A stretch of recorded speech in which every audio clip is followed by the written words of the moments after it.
Halo sahabat Indo Newspaper. Oke, lagi berita yang mantap-mantap jos. Seperti yang kalian tahu, negara Jepang guys merupakan salah satu negara maju dengan teknologi yang lumayan gacor. Dulu waktu kecil kalau kita dengar Made in Japan, dalam pikiran wah pasti bagus nih, tahan banting ya kan. Nah, namun baru-baru ini ternyata mereka mengaku sedang kesusahan guys. Mereka yaitu Jepang sedang mengalami resesi dan kini mengaku kepada Indonesia bahwa Jepang saat ini membutuhkan pekerja berkualitas dari Indonesia. Nah lantas mengapa mereka resesi dan mengapa butuh dari Indonesia? Setelah ini kita bahas guys. Kemudian kabar kedua yang tak kalah mantap juga datang dari kelanjutan jet tempur KF-21 yang baru-baru ini dibahas antara Indonesia dan Korea Selatan. Apakah lanjut atau tidak setelah ini kita bahas. Dan kabar terakhir nanti datang dari salah satu tetangga Indonesia yang kini disebut mau membangun angkatan laut terbesarnya sejak era Perang Dunia II. Nah tetangga Indonesia manakah itu? Dan angkatan laut seperti apakah yang bakal mereka bangun? Untuk melawan siapa? Penasaran beritanya? Cus, tanpa banyak bicara, mari kita bahas berita lengkapnya satu persatu guys. Oke, kabar pertama datang dari negara Jepang yang kini tiba-tiba curhat ke Indonesia dan mengaku butuh para pekerja berkualitas dari Indonesia guys. Nah, kayaknya TKI kita udah mulai terkenal di mancanegara. Dan memang di negara-negara asing itu orang lebih suka dengan TKI dari Indonesia guys. Dan jangan anggap remeh TKI guys. Soalnya peneliti-peneliti insinyur-insinyur Indonesia yang kerja di luar negeri bikin pesawat ya namanya juga TKI. Nah, dikutip dari CNN Indonesia baru-baru ini, Duta Besar Jepang yaitu Mr. Masaki Yasushi bicara fakta soal resesi ekonomi di negaranya guys. Dimana salah satu faktor resesi ekonomi di negaranya guys karena pendapatan rata-rata warganya yang mengalami stagnasi. Sementara biaya hidup di Jepang terus meningkat tajam. Dan akibat resesi ini, beliau pun akhirnya menyatakan bahwa Jepang amat membutuhkan para pekerja dari Indonesia yang berkualitas demi menopang ekonomi sehingga Jepang bisa bangkit dari resesi.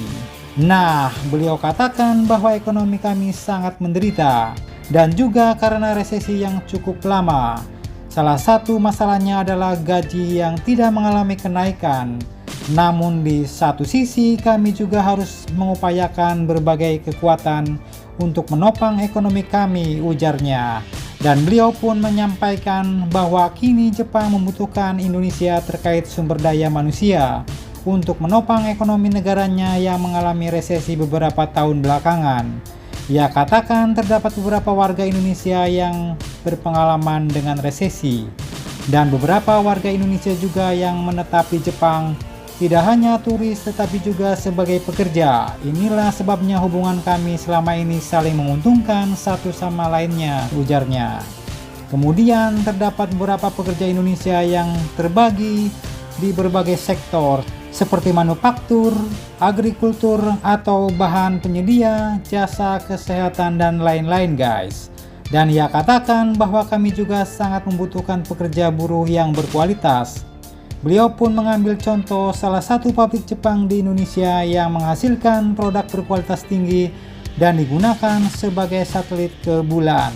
Dan dengan ini beliau pun benar-benar mengharapkan tenaga kerja yang berkualitas dari Indonesia demi negaranya Jepang bangkit dari resesi ekonomi guys. Nah apakah ada yang tertarik?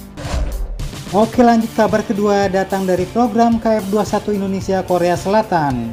Dikutip dari beberapa sumber berita berikut, baru-baru ini telah terjadi pertemuan antara Menteri Luar Negeri Korea Selatan dan Menlu Indonesia yaitu Ibu Retno Marsudi di sela-sela acara G20 di kota Rio de Janeiro, Brasil. Dan hal ini pun dinyatakan langsung oleh Kemenlu Korsel guys pada Kamis kemarin yang melaporkan bahwa Menteri Luar Negeri Korea Selatan yaitu Cho Tae-yul dan Menlu Indonesia Ibu Retno Marsudi telah sepakat untuk terus bekerja sama dalam pembuatan jet tempur yang proyeknya melambat akibat penundaan pembayaran oleh Indonesia. Nah, terkait hal ini disebutkanlah bahwa Indonesia telah menunda pembayaran selama hampir 2 tahun guys. Ya sebenarnya bukan Indonesia nggak punya pulus ya guys, tapi anggaran sepertinya dialihkan ke hal-hal lain yang lebih mendesak ataupun lebih mantap. Dan sejauh ini diperkirakan baru sekitar 278 miliar won, yaitu setara 3,2 triliun rupiah yang sudah dibayarkan Indonesia. Dan dengan demikian artinya tunggakan Indonesia ke program KF21 itu pun bernilai hampir 1 triliun won guys, atau menunggak sekitar 11,7 triliun rupiah. Dan terkait hal ini, kedua menteri menurut Kemenlu Korsel telah sepakat untuk melanjutkan kerjasama agar proyek kerjasama strategis kedua negara termasuk pengembangan jet tempur bersama serta partisipasi Korea Selatan dalam pembentukan ekosistem mobil listrik di Indonesia berjalan lancar dan dapat mencapai hasil guys. Nah, mari kita doakan agar tunggakan ini bisa cepat dibayar biar Korea Selatan gak judes-judes amat ya kan sama kita. Jadi kalau kita ngambil data jet tempur ya nggak ditangkap lagi, bercanda guys. Oke lanjut, kali ini kabar yang cukup panas datang lagi dari tetangga dekat kita guys, yang tiba-tiba dikabarkan mau membangun angkatan laut terbesar sejak era Perang Dunia II. Nah, dikutip dari Shindo News, tetangga kita yang menyatakan hal ini pun ternyata adalah negeri kanguru Australia guys.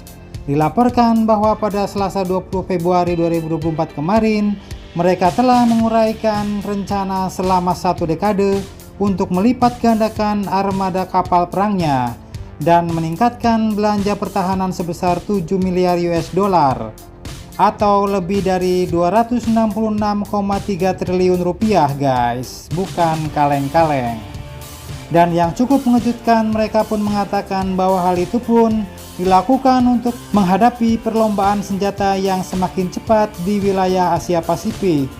Nah, Asia Pasifik berarti wilayah kita juga guys, termasuk juga Indonesia.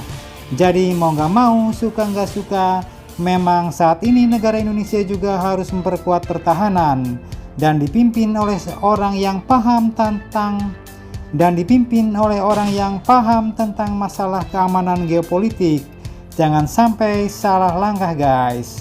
Nah, lanjut, berdasarkan rencana Australia itu, mereka pun disebut akan memiliki angkatan laut yang terdiri dari 26 kapal perang permukaan utama dengan membangun 6 fregat kelas Hunter, 11 fregat tujuan umum, dan 6 kapal perang permukaan canggih yang tidak perlu diawaki guys.